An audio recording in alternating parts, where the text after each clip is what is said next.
Cine lovers కి పెద్ద problem ఎదురైంది. జనరల్ గా ఒక స్టార్ హీరో సినిమా రిలీజ్ అవుతూ ఉంటే మరొక స్టార్ హీరో సినిమా ఆ డేట్ లో కానీ ఆ డేట్ కి దరిదాపుల్లో కానీ ఉండకుండా చూసుకుంటూ ఉంటారు. పాన్ ఇండియా సినిమాలైతే దాదాపు ఖచ్చితంగా నెల రోజుల గ్యాప్ తో రిలీజ్ చేయడానికి ట్రై చేస్తూ ఉంటారు. అలాంటిది ఇద్దరు పాన్ ఇండియా హీరోల సినిమాలు ఒకే తేదీన రిలీజ్ అవ్వడానికి సిద్ధపడితే ఫ్యాన్స్ పరిస్థితి ఎలా ఉంటుంది?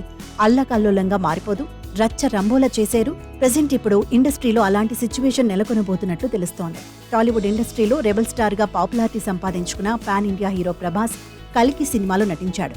ఈ సినిమాను మే 9న గ్రాండ్ గా రిలీజ్ చేయడానికి ఫిక్స్ అయ్యారు మేకర్స్. అయితే మే 13న ఏపీ అసెంబ్లీ ఎన్నికలు జరుగుతూ ఉండటంతో సెక్యూరిటీ పర్పస్ కారణంగా కొన్ని అనివార్య కారణాల చేత సినిమాను పోస్ట్ పోన్ చేయాలి అంటూ నిర్ణయించుకున్నారట మేకర్స్. అయితే అందుతున్న సమాచారం ప్రకారం ఆగస్టు నెలలో 15వ తేదీ ఈ సినిమాను రిలీజ్ చేయాలి అంటూ డిసైడ్ అయ్యారట. అయితే అదే మూమెంట్ కి ఆల్రెడీ పుష్పరాజ్ ఆ డేట్ ని లాక్ చేసుకున్నాడు. ఎప్పుడో ఆ డేట్ ని ఫిక్స్ చేసుకున్నాడు సుకుమార్.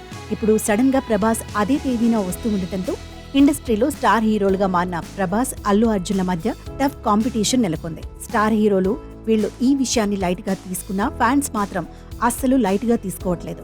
మా హీరో సినిమా హిట్ అవుతుంది అంటే మా హీరో తోపు అని, మా హీరో సినిమాలో కంటెంట్ ఉంది అని ఇప్పటి నుంచి సోషల్ మీడియాలో వార్ స్టార్ట్ చేశారు. అంతేకాదు చాలా మంది కల్కి సినిమా హిట్ అవుతుంది అంటుంటే మరికొందరు పుష్ప 2 అంటున్నారు. మరి మీ దృష్టిలో మీకు ఏ సినిమా హిట్ అవుతుంది అనిపిస్తుంది? కొన్ని అనుకోని పరిస్థితుల కారణంగా ఆగస్టు 15వ తేదీని కల్కి సినిమా, అదే విధంగా పుష్ప 2 సినిమా రిలీజ్ అయితే ఏ సినిమా హిట్ అవుతుంది, ఏ సినిమా ఫట్ అవుతుంది అని మీరు అనుకుంటున్నారు?